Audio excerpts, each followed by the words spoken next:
मैं भारत मानस आप सबके सामने आज एक निवेदन के साथ प्रस्तुत। हमारे कुछ प्रश्न सरकार से भी हैं और हमारी मांगे हैं। हम आज कोरोना आपदा काल को पिछले वर्ष से 14 महीने से झेल रहे हैं। पहला लॉकडाउन लगाया गया पूरे देश में, राज्य में। उसके बाद हम लोग कितना चेत पाए, हमारी सरकार हमारे लिए कितना सजग हो पाई। आज जिस तरह का लॉकडाउन 5 मई से 15 मई तक बिहार राज्य में लगा हुआ है, भारत के विभिन्न राज्यों में लगा हुआ है, लेकिन पूरे देश में एक साथ नहीं लगा हुआ है। रेलवे की सेवा जारी है, वायुयान की सेवा जारी है और वहां तक जाने वाले लोगों के लिए पैसेंजर सेवा बस परिवहन के द्वारा भी जारी है।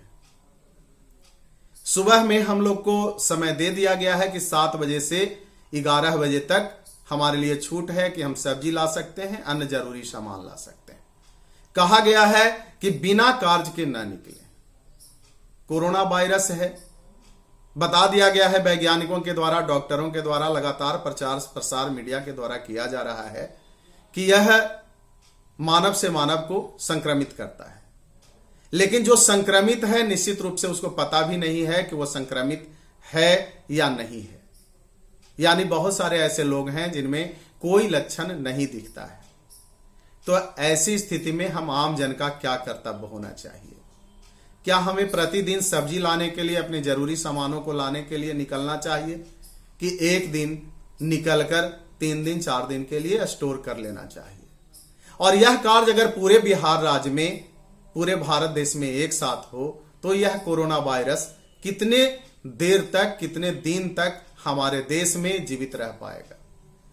जो दुनिया के और देश कोरोना से मुक्त हो गए हैं, कहा गया कि चीन के वुहान शहर से ये अन्य देशों में फैलाने में तो यहाँ का किसान मजदूर नहीं लगा हुआ था, यहाँ का जो छोटा दुकानदार टेम्पू वाला तो नहीं लगा हुआ था, वो तो विदेशी यात्रा नहीं कर रहा था।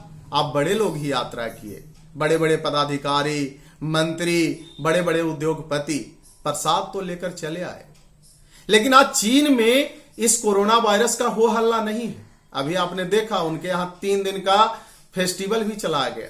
आज पूरी दुनिया में सबसे ज्यादा मरमाहत स्थिति हमारे भारत देश की है। हमारा बिहार राज्य भी अछूता नहीं है।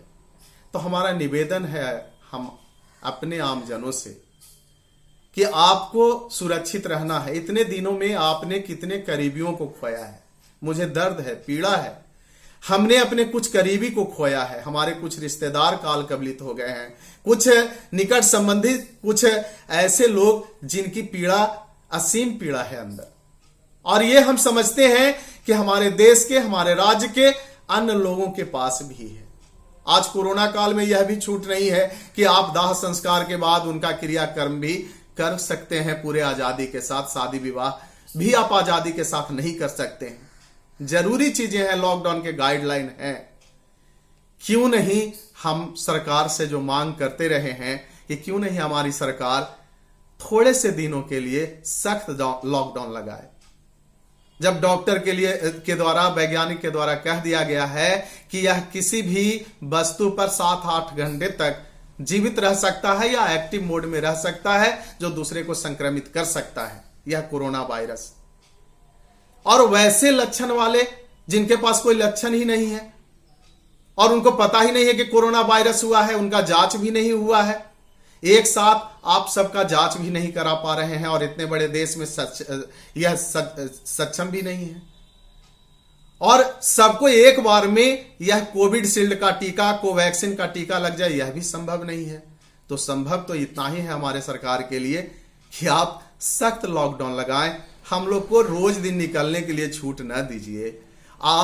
हम समझते हैं कि 14-15 दिन का लॉकडाउन काफी होता, जो कि हम लोग 14 महीने से झेल रहे हैं। और इस बीच में हम आम जन से यही प्रार्थना करते हैं कि आप 3 दिनों के लिए अपने को घर में बंद कर लीजिए, जरूरी सामान ले आइए, ताकि सामाजिक जगहों से, सार्वजनिक जगहों से, आपके घर से कोरोना का वायरस समाप्त हो जाए।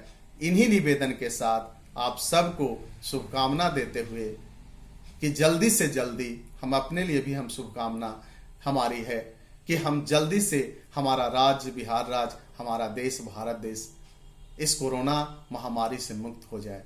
जय भारत।